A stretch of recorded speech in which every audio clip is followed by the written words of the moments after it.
பாட்டி நீ இப்படி உட்காந்துக்கிறது பாக்குறப்ப கேவலமா இருக்கு.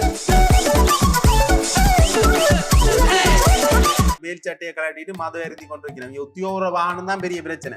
உத்தியோக வாகனத்தை தனிப்பட்ட தேவைக்கு பயன்படுத்தினது, அதுல தண்ணி அடிச்சது எல்லாம் இவ்வளவுதானே இல்லையோ? டீசல்ல ஒரு நாளைக்கு 1 லிட்டர் டீசலை மிச்சம் முடிச்சாலும் இங்கேயும் எவ்வளவோ மிச்சம் முடிக்கலாம் அரசு அதிகாரி டீசலை. இப்ப நீங்கள் சும்மா இந்த மணல் காட்டுக்கு அங்கேயும் இங்கேயும் போய் டீசலை நீங்க வாக்குறீங்களா? இப்படி பெட்ரோலிலையும் கூட்ட போறாங்களாமட்டு நலிந்த அவர்கள் சொல்லியிருக்கா. இனி பெட்ரோலில் உயரம் உண்டு. உலக சந்தையில குறைஞ்சிருக்கா.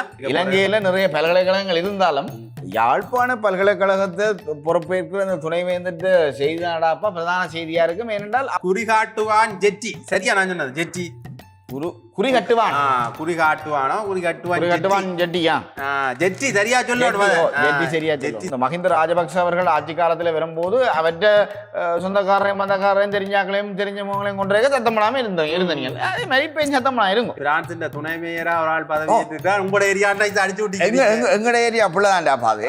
ஊராதுறை எடுபட்டு தம்பி என்ன சொல்லுவாங்களா, ஊர்காவல்துறையில மேனேஜ் இருந்தால் இலங்கைக்கு நாங்கள் வரிகிரி ஒன்றும் வேணாம், எங்களுக்கு இந்த வாங்குற விலையிலேயே உங்களுக்கு நாங்கள் செல்றதுக்கு தயாராக இருக்கிறோம். உங்களுக்கு என்ன வேணும்? உடுப்பு கடைக்காரங்களா இருப்பாங்க. எடுத்த விலைக்கு தாரணாக்கு இப்போ மன்னார்லயும் ஒரு சின்ன பிரச்சனை போய்கொண்டு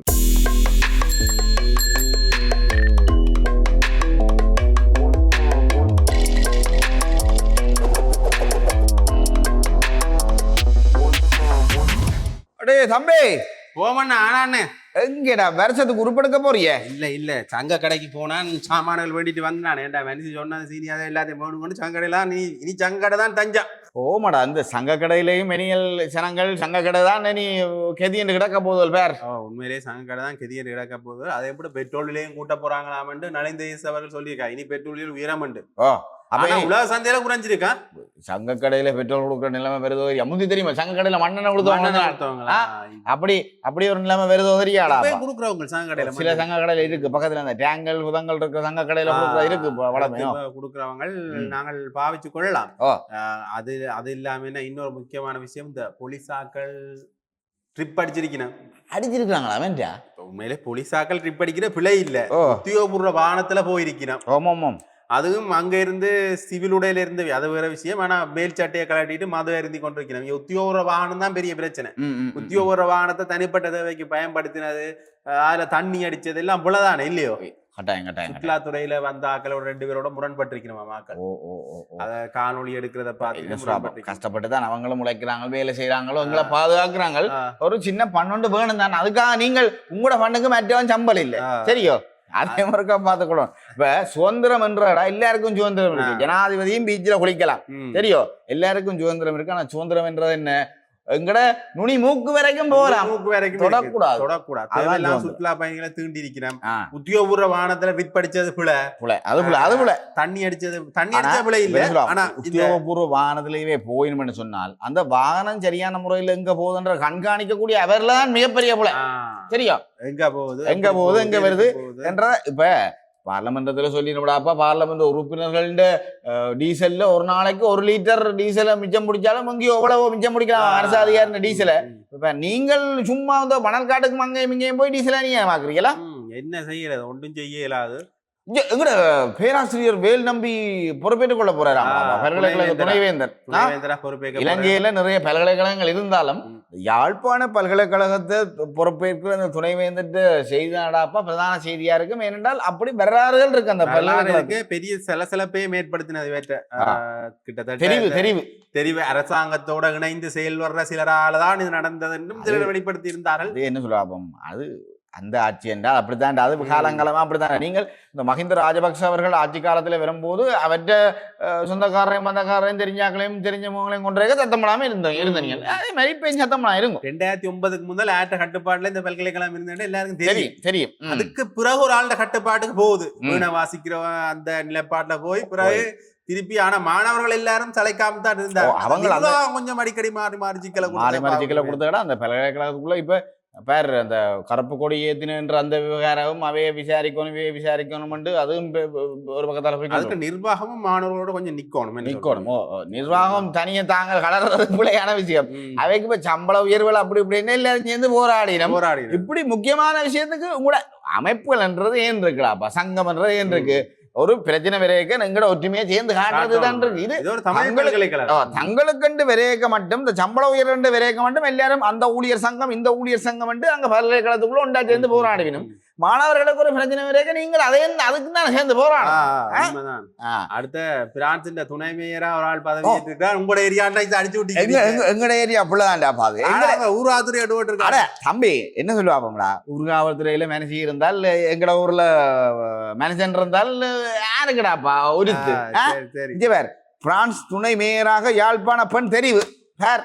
ஒரு எங்கட அடுத்த தலைமுறை நாமல் சொன்னாருங்கட நாமல் பேபி அடுத்த தலைமுறைக்கு அறிவில்லை அங்க இருக்கிறவங்களுக்கு ஒன்றும் இது இல்லைன்னு சொல்லி பேர் அடுத்த தலைமுறை வந்து துணை மேயரா அங்க போய் இருக்குது. எவ்வளவு ஒரு பெருமையான விஷயம் தெரியுமாடா. இப்படித்தான் அங்க ஒருத்தர் கனடாவில தெரியுமே கிட்டடியில அவர்கிட்ட அந்த பொடியனொருத்தர் அங்க தெரிவு செஞ்சு அவர் கனவேருக்கு விசா அடிச்சு பிரச்சனை கொடுத்தவர். எங்கட பிள்ளைகள் நியாயமா தான் செயற்படுங்கள், நியாயமா தான் நாங்க நடக்குங்க. விசாக்கு கொடுத்துருக்கிறீங்க மாதிரி கதையோட அடிப்படுது. இந்த தேவையில்லாத கதை. எனக்கு இப்ப 45-50 வயதா போச்சு. இனி இந்த விசாவுக்கு போட்டு இனி வெளிநாட்டுக்கு போய் அங்க போய் உழைச்சி இங்க மனுஷிய கூப்பிட்டு இதெல்லாம் நடக்காத தெரியும். தெரியும் பிள்ளைய கூப்பிட்டு அங்க ஒரு சைக்கிள் கடையை போட்டு அங்க சர்டிபிகேட் போடும். சைக்கிள் திருத்த தெரியுமா சர்டிபிகேட் எடுத்துக்கோ. நான் அந்த ஏசன்சியோட காட்சினா அவன் சொன்னான் அந்த NBQ அது ஏதோ வேணுமா சைக்கிள் அதெல்லாம் படிப்பாங்க. காசு கட்டினா எடுக்கலாமா? காசு கட்டிடலான்னா கொஞ்சம் 6 மாசமோ 1 வருஷமோ படிக்கணுமா. இந்த சைக்கிள் கடையை பூட்டி போட்டு போலாம் தெரியலாம். சோத்துக்கு எங்க போறது? ஒரு செம்மணி புதைகுழி வழக்கு இருக்கല്ലോ, அந்த அகழ்வு இனி எடுக்கத்தான் நம்ம வழியில கண்காணிப்புக்குள்ள வந்திருக்கு. ஐக்கிய நாடுகள் சபை தெரிஞ்சிருக்கு நாங்கள் நல்ல பூரண ஆதரவு வழங்கும் உண்மையை தோண்டுங்கன்னு சொல்லி. ஆனா உண்மையை தோண்டினாலும் இவே விசாரிச்சு அவங்களுக்கான பதில் கிடைக்க போதோ தெரியல. ஆனா இந்த முறை கொஞ்சம் அவதானமா இருக்கிறோம். என்றால் இவையே கட்டுப்படுத்தணும், இலங்கை அரசாங்கத்தை கட்டுப்படுத்தணும். இவேண்ட அந்த தில்லு முள்ளுகளை ஆராயணும். நிறைய பேர் இங்கிருந்து போய் அங்க சொன்னவே தானே பிழையான முறையிலவே ஆராயினும் விசாரணைகள் சரியா செய்வடையில இப்படியான பல குற்றச்சாட்டுகள் இருக்கு. அப்ப அந்த குற்றச்சாட்டுக்களை எல்லாம் ஆதாரங்கள் தேடுறதுக்கு டீம் களத்துல இறங்கி இருக்கு. இதை விட அகழ்வு பணிகள் நடக்க போகிறாப்பா.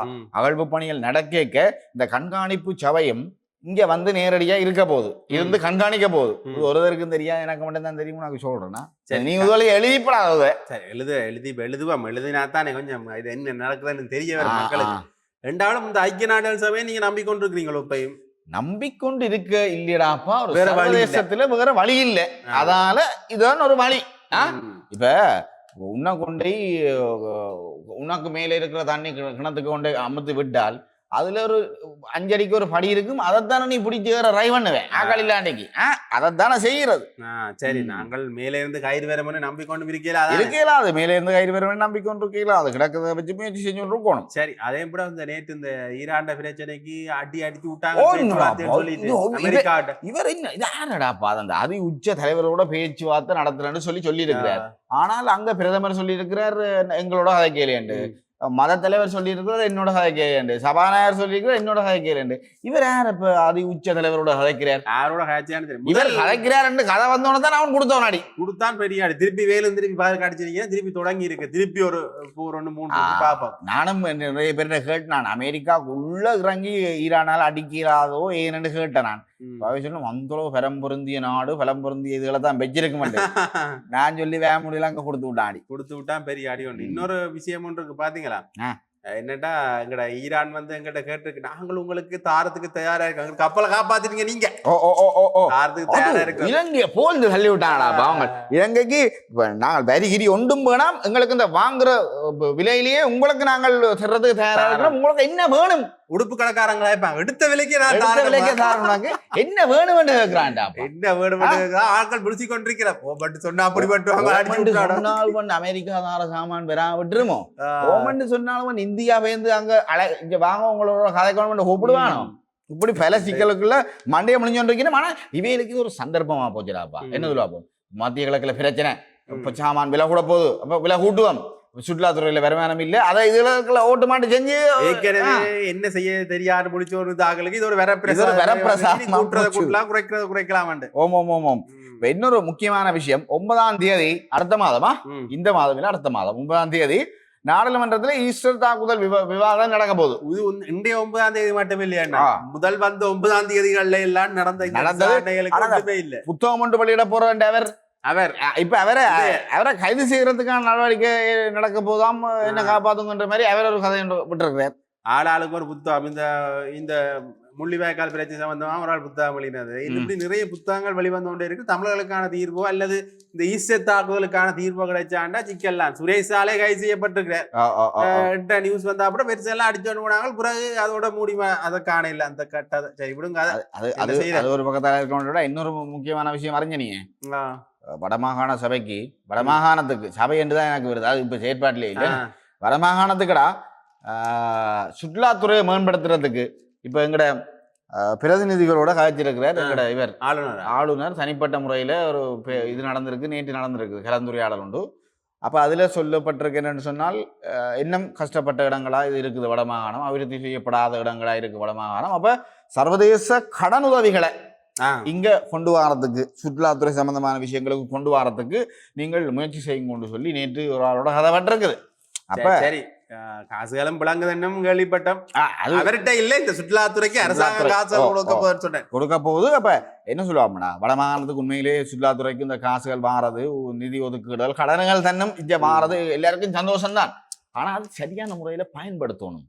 பயன்படுத்தக்கூடிய ஆட்கள் இங்க இருக்கிறாங்களா, யார்கிட்ட எந்த அணுகுமுறை மூலமா அது பயன்படுத்தலாம். அது மட்டும் இல்லாமல் ஒரு நீ ஒரு வீட்டோட கட்டுறாண்டா அந்த வீட்டுல வசிக்கிறதுக்கு ஆட்கள் வேணும். முதலாவது ரெண்டாவது அந்த வீட்டை பராமரிக்கிறதுக்கு ஆட்கள் வேணும்.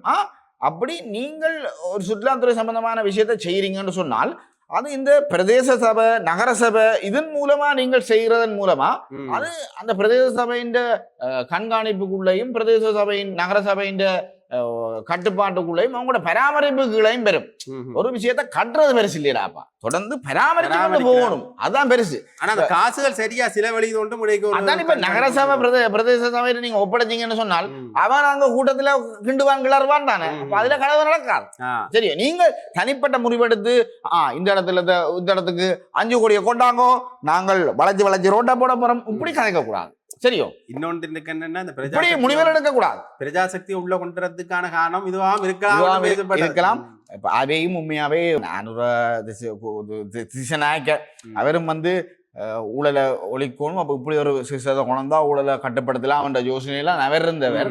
ஆனால் எங்கடையாக்கள் அதுக்குள்ளேயும் சொல்லி ஓடுவாங்க.